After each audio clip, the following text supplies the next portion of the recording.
What if one small act of kindness could change the course of a man's entire life? Vincent Romano hadn't been called by that name in years. Most people knew him as Vince, the quiet owner of a hardware store on Maple Street, a man who kept to himself and paid his taxes on time. But 20 years ago, he'd been someone else entirely. Someone whose name was whispered in back rooms and whose decisions had shaped the underworld of this very city. He thought he'd buried that past along with the guilt that came with it. He'd left it all behind after his daughter was born, trading power for peace and violence for the simple pleasure of fixing a neighbor's broken porch swing. Tonight, though, as he sat in the corner booth of Rosie's Diner, the same booth he'd occupied every Thursday evening for the past decade, his past was about to reach across the years and tap him on the shoulder. "Where are you watching from tonight?" The diner smelled like coffee and apple pie, the kind of place where the vinyl seats were patched with duct tape and the jukebox still played Sinatra. Vincent liked it here because nobody asked questions. The regulars nodded hello. The coffee stayed hot, and the waitress, a young woman named Claire who'd worked there for about 3 years, always remembered he took his coffee black with no sugar.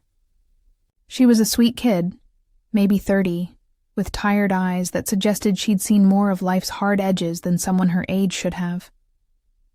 Vincent had noticed her watching him sometimes, not in a curious way, but in the way people look at old photographs, trying to place a face they think they recognize. He never encouraged conversation beyond pleasantries. The less people knew about him, the safer everyone was. His daughter Marie was finishing her residency at the hospital across town. She thought her father had always been a simple shopkeeper, a widower who'd raised her alone after her mother died in childbirth. She didn't know about the years before she was born, about the blood money that had paid for her private school education, or the men who'd answered to her father with fear in their eyes. Tonight felt different, though. Vincent had learned long ago to trust his instincts, and his instincts were screaming. He'd noticed the black sedan parked across the street when he'd arrived, engine idling, windows tinted too dark to be legal. 2 men inside, neither one making any attempt to hide their presence. He'd noticed them because noticing was a habit he'd never been able to break, even after all these years of trying to be ordinary. Claire approached his table with the coffee pot, her hand trembling slightly as she refilled his cup. "Usual tonight, Mr. Romano?" she asked, but her voice was tight, strained. Her eyes darted toward the window, then back to him. "Just the coffee's fine, Claire," he said gently. "You all right?" She nodded too quickly, set the pot down on his table, and then did something that made his blood run cold. She pulled a folded napkin from her apron pocket and placed it beside his cup. "Extra napkins," she said loudly, though there were already napkins on the table. Then quieter, almost a whisper, "Please read it." She walked away before he could respond, her shoulders tense. Vincent's hand moved slowly to the napkin, unfolding it beneath the table. The handwriting was hurried, shaky. "They're planning to ambush you tonight. 3 men. 1 in the kitchen exit. Don't go out the back. I'm sorry. They threatened my son." Vincent felt something he hadn't felt in 20 years, the cold clarity that came with knowing someone wanted him dead. His first thought wasn't for himself. It was for Claire, for whatever she'd been pulled into. His second thought was for Marie, who'd be devastated if her father didn't show up for their Sunday dinner, who'd spend the rest of her life wondering why. He looked around the diner with new eyes. The young man at the counter, the one who'd been nursing the same cup of coffee for 40 minutes, was watching the door too carefully. The cook in the back, visible through the service window, was someone Vincent had never seen before. The regular cook, Tommy, always worked Thursdays. Vincent folded the napkin carefully and slipped it into his jacket pocket. He'd promised himself he'd never go back to that life. He'd promised Marie's mother, in those last precious moments before she'd left this world, that he'd be different, that he'd raise their daughter in the light, not the shadows. But sitting in that diner, with Claire's terrified face burned into his mind and the weight of old debts pressing down on him, Vincent realized that some promises were more complicated than others. The men who'd come for him tonight, they weren't amateurs. The note said they'd threatened Claire's son, which meant they'd done their homework. They knew Vincent came here every Thursday. They knew he'd developed habits, routines. They'd found the one thing that would guarantee his compliance: an innocent woman's child. It was exactly the kind of play the old Vincent would have made, ruthlessly efficient. No room for error, but they'd made one mistake. They'd assumed the man sitting in this booth was the same man who'd walked away from the organization 2 decades ago. They'd assumed Vincent Romano had gone soft, had forgotten how to think like them. They'd assumed wrong. He took a slow sip of his coffee, his mind already working through the possibilities. The front door was being watched. The back exit was compromised. The kitchen had an unfamiliar face, but Vincent hadn't survived 30 years in a world where trust was currency, and betrayal was common by playing by anyone's rules but his own. He'd survived by being smarter, by seeing 3 moves ahead, and by understanding that the most dangerous weapon wasn't a gun, it was information. Claire passed by his table again, and he could see the fear in her eyes, the silent plea. Whatever happened next, he had to make sure that girl and her son walked away from this. That was non-negotiable. Vincent pulled out his phone, an old flip model that Marie constantly teased him about, and dialed a number he hadn't called in 15 years. It rang 4 times before a gravelly voice answered. This better be a wrong number. "It's Vince," he said quietly. The silence on the other end stretched long enough that Vincent wondered if the line had gone dead. "Then Jesus Christ, I thought you were dead." "Not yet, Marcus, but someone's trying to remedy that situation tonight." Vincent kept his voice low, his eyes on the young man at the counter. "I need to know who put out a contract." "Vince, I've been out for 10 years. I run a bail bonds office in Newark. I don't hear that kind of talk anymore." "You hear everything, Marcus. You always did." 5 minutes. That's all I'm asking." Another pause. "You got family now. A daughter, right? Stay out of this.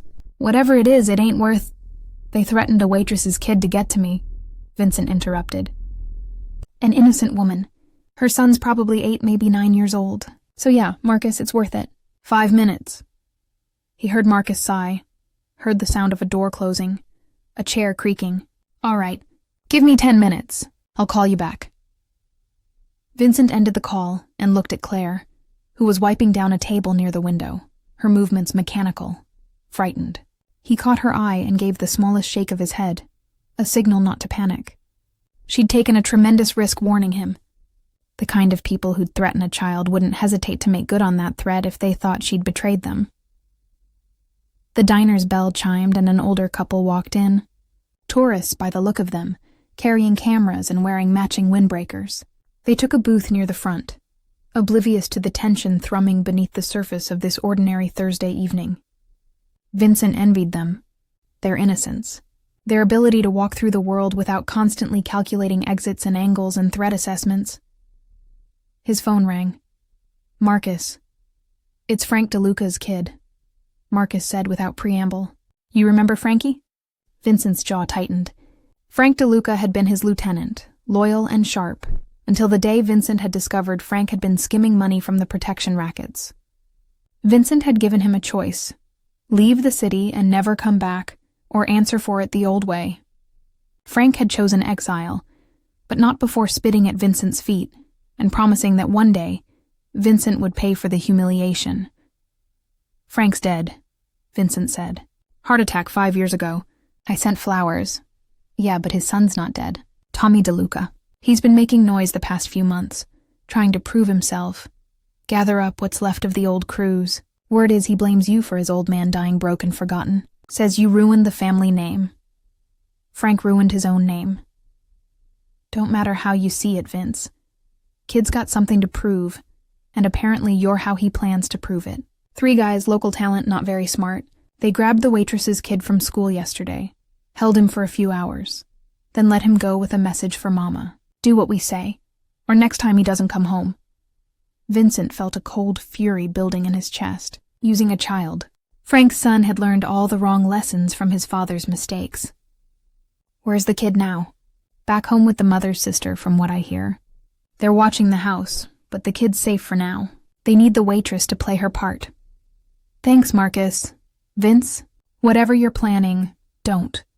Walk out the front door, go to your daughter, and don't look back. These kids, they're playing at being tough guys, but they'll lose interest. You're a ghost now. Stay a ghost.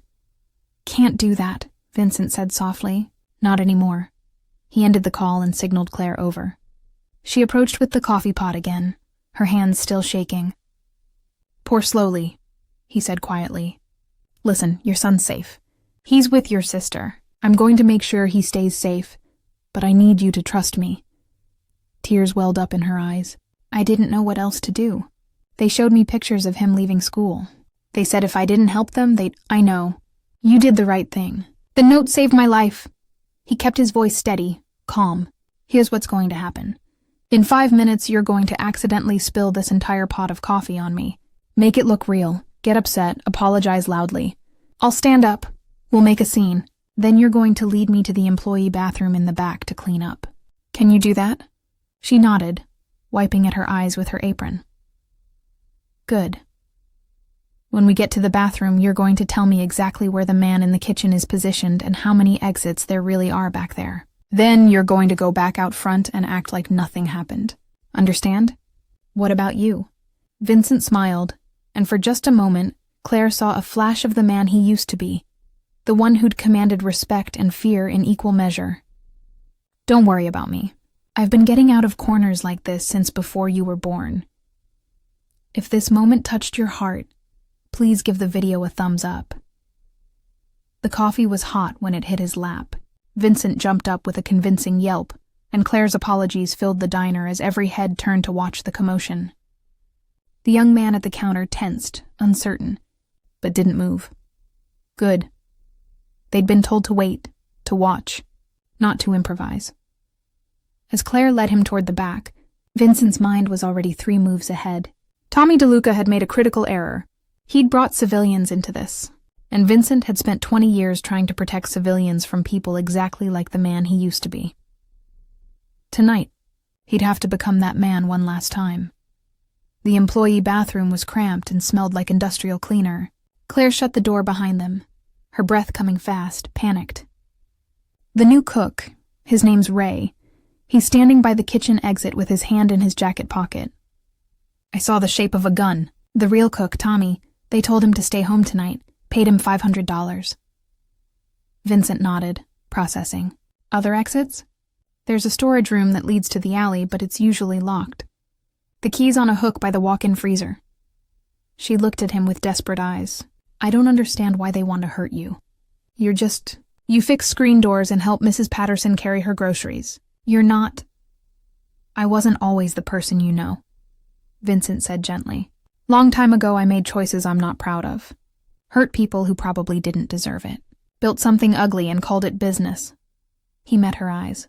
I got out because I didn't want my daughter growing up with a father she'd be ashamed of. But the past doesn't let go easily, Claire. Sometimes it comes knocking. Is that why you always sit where you can see both doors? She asked quietly. Why you never turn your back to the room? Old habits, he paused. When this is over, I want you to take your boy and your sister and go visit family for a week or 2. I'll make sure you have the money. These men, they won't bother you again, I promise. How can you promise that? Because I'm going to end this tonight. Not the way they planned, but the way it needs to end. He saw the question in her eyes, the fear that he meant violence. I'm not going to hurt anyone, Claire. I'm done with that life. But I am going to make sure Tommy DeLuca understands that threatening children has consequences. She wiped at her face. My son's name is Danny. He's 9. He wants to be a veterinarian. He's the best thing I ever did in my whole life. Vincent thought of Marie, of the little girl who used to sit on his shoulders and point at birds, who'd grown into a brilliant young woman saving lives in an emergency room. I know exactly what you mean.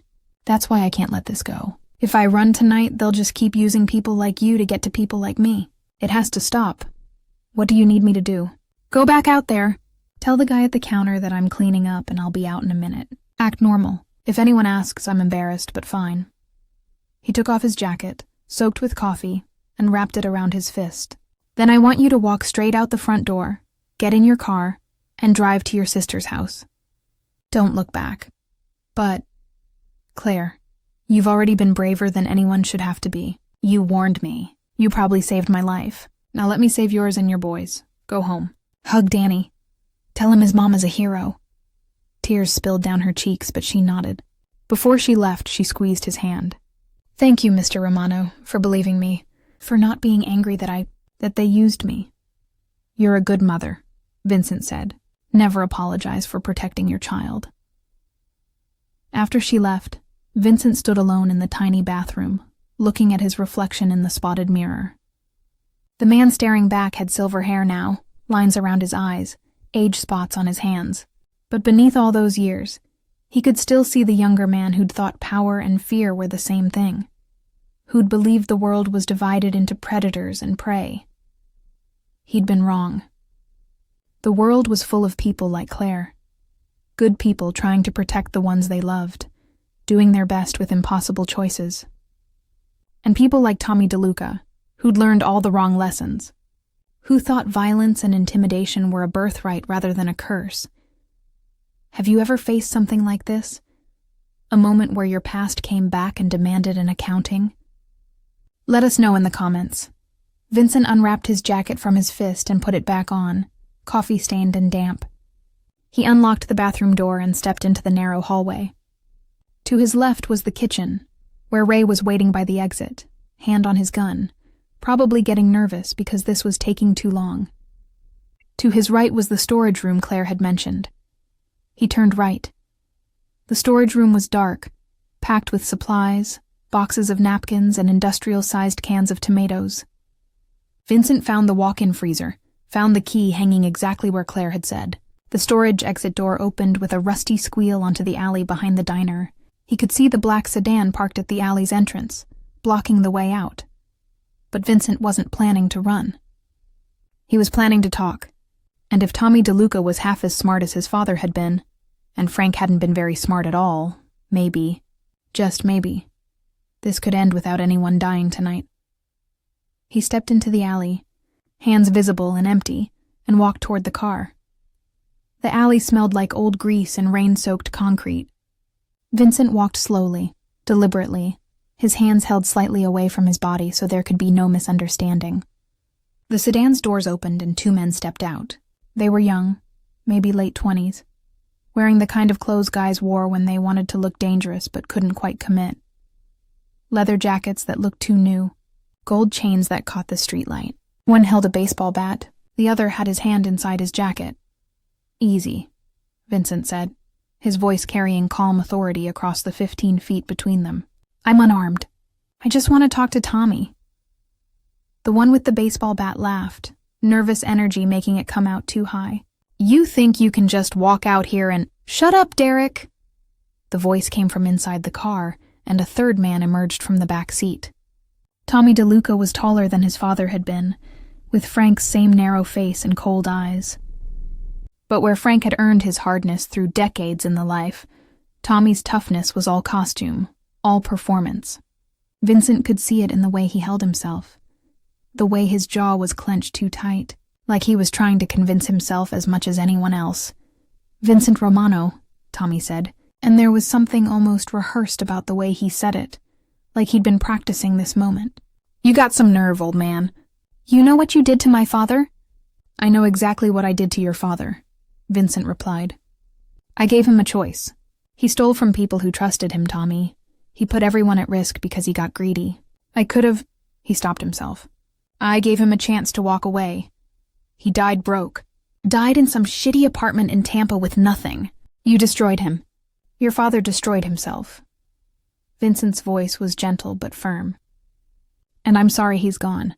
I'm sorry he didn't use those years to build something better. But that's not on me, son. That's on the choices he made." Tommy pulled a gun from his waistband, his hand shaking slightly. The two others tensed, uncertain. "You don't get to call me son. You don't get to talk about choices. You took everything from us." "No," Vincent said quietly. "I didn't. You know what I did after I left? I opened a hardware store. I raised my daughter alone. I helped my neighbors fix their broken steps and their leaky faucets. I tried to be useful, Tommy. I tried to do something decent with the years I had left." He took a slow breath. "Your father could have done the same. He could have started over, been there for you, taught you something besides anger. Don't you dare.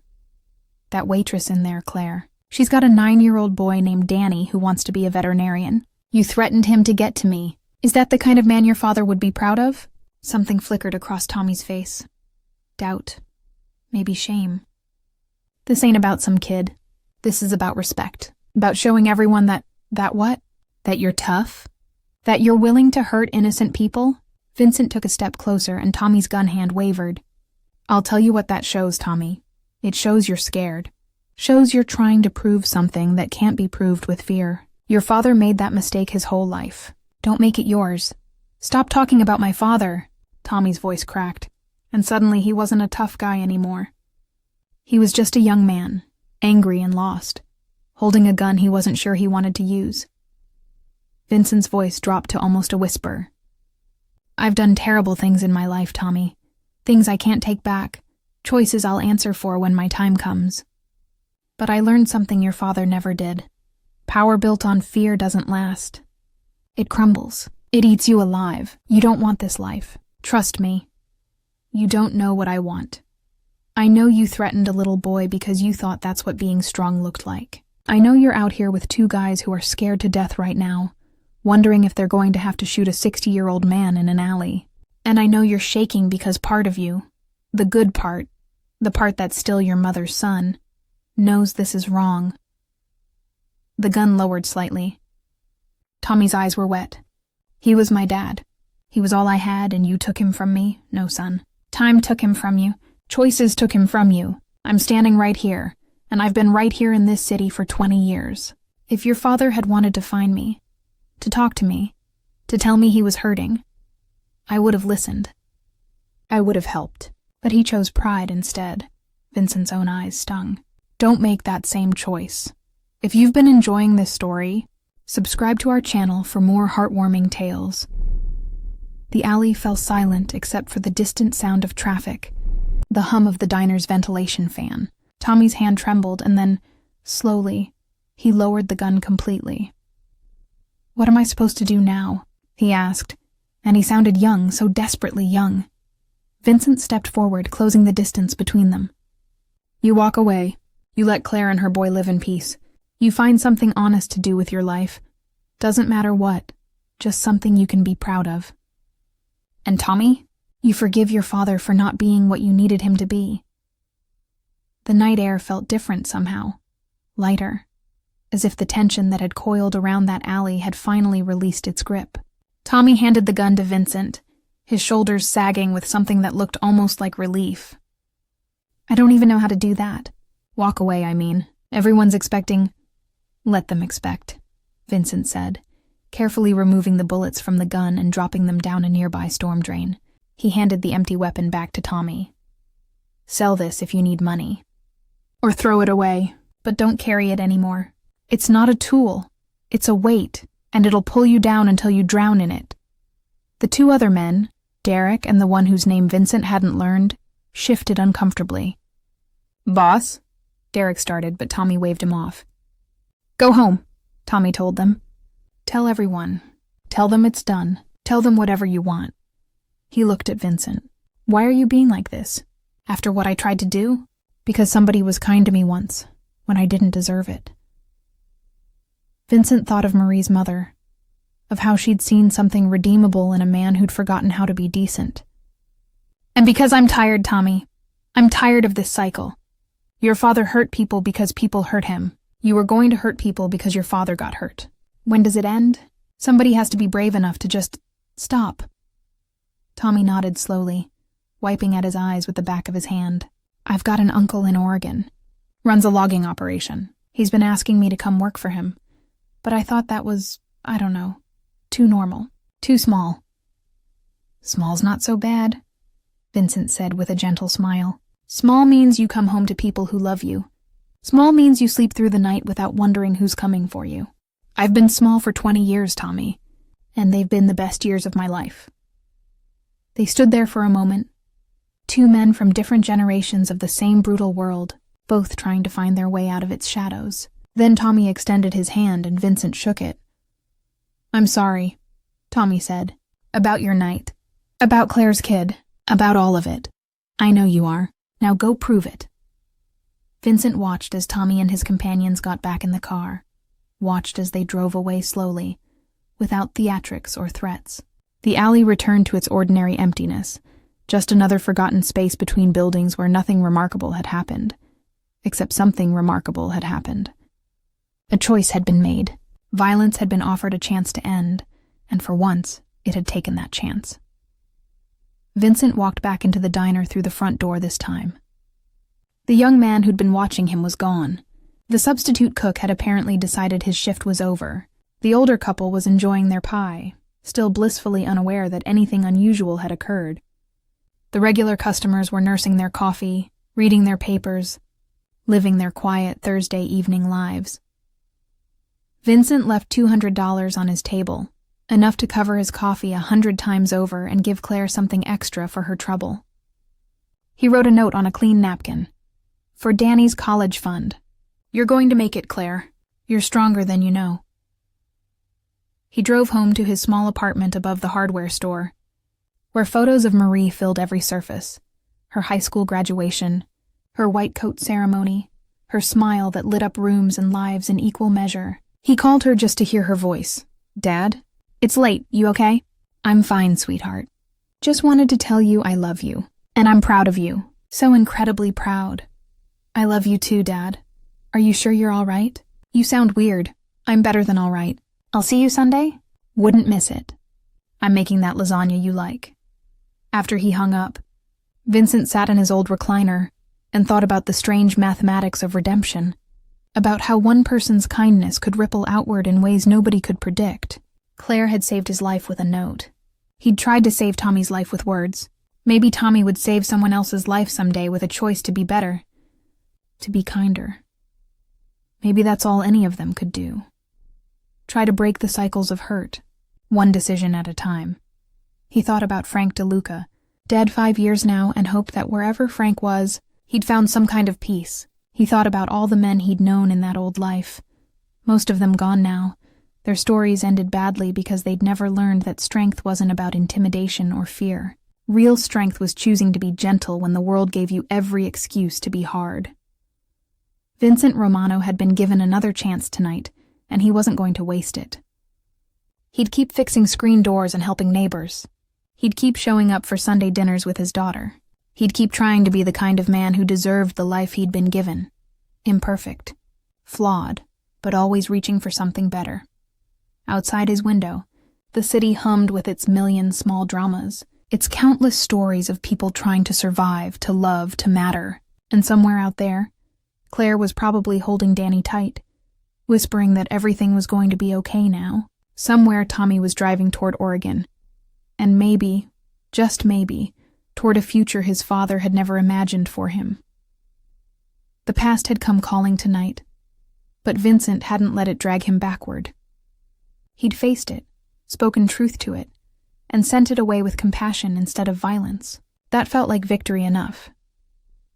If you enjoyed the story, please remember to like, leave a comment with your thoughts, and subscribe for more heartwarming stories. Thank you for joining Vincent on this journey, for staying with him through the darkness and into the light. Sometimes the bravest thing we can do is choose peace when the world expects war, choose kindness when anger would be easier. That's what Vincent learned, and maybe in our own lives, we can learn it too. May your own Thursday evenings be peaceful, your coffee always hot, and your second chances always recognized for the gifts they are.